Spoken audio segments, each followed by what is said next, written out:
ভয়ানক একটি লাশের কাহিনী।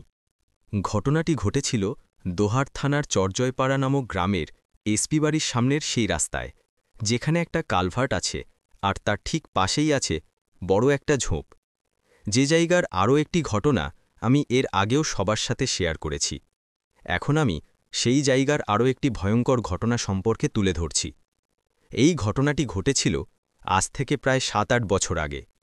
একদিন এক রিকশাওয়ালা রাতে এক প্যাসেঞ্জারকে নিয়ে সেই রাস্তা দিয়ে আসছিল। রাত তখন প্রায় আনুমানিক ১১টা কি ১১:৩০টার মতন হবে। আমরা জানি যে গ্রামে ৯টা-১০টার দিকেই প্রায় বেশিরভাগ মানুষ ঘুমিয়ে পড়ে, তাই সেই সময়টায় সেখানে একেবারেই জনমানবহীন ছিল। তারা দুজনেই সেই রাস্তা ধরে যাচ্ছে। এমন সময় তারা কিছুটা দূর থেকে হঠাৎ সাদা কিছু একটা লক্ষ্য করে। তারা যখন সেই কালভার্টের কাছাকাছি জায়গায় গেল, তখন তারা দেখল যে কালভার্টের উপর সাদা কাপড় পরা একটা লাশ শুয়ে আছে। এরপর তারা দুজনেই রিকশা থেকে নেমে লাশটির কাছে যায়। তারা দুজনেই অবাক হয়ে গেল যে এত রাতে এইখানে একটা লাশ কে রেখে গেল।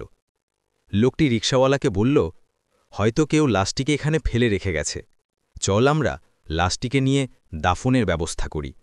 কিন্তু রিকশাওয়ালা এতে আপত্তি জানাল। সে লোকটিকে বলল, আমাকে আমার ভাড়া দিয়ে দেন, আমি এই সব লাশ নিয়ে যেতে পারব না। লোকটি তাকে বলল, ঠিক আছে, তোমাকে ভাড়া ১০০ টাকা বেশি দেব। এ কথা শুনে রিকশাওয়ালা লাশটি নিতে রাজি হয়। তবে রিকশাওয়ালা লোকটিকে শর্ত দেয় যে লাশটি আপনাকেই তুলতে হবে। লোকটি বলল, ঠিক আছে, তাই হবে। তারপর লোকটি লাশের কাছে গিয়ে মুখের কাপড় তুলতেই দেখতে পায় লাশটি চোখ খোলা অবস্থায় তাকিয়ে আছে। অর্থাৎ কেউ চোখ খোলা অবস্থায় মারা গেলে যেমনটা দেখা যায় ঠিক তেমন। এতে সে একটু ভয় পেয়ে যায়।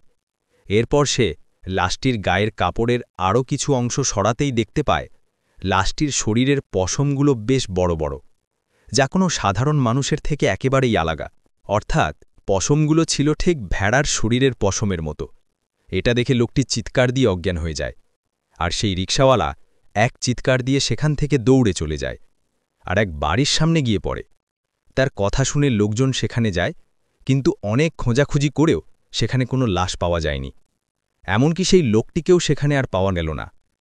পরদিন সকালে সেই কালভার্টের নিচে সেই লোকটির লাশ পাওয়া যায়, কাদায় অর্ধেক গাড়া অবস্থায়।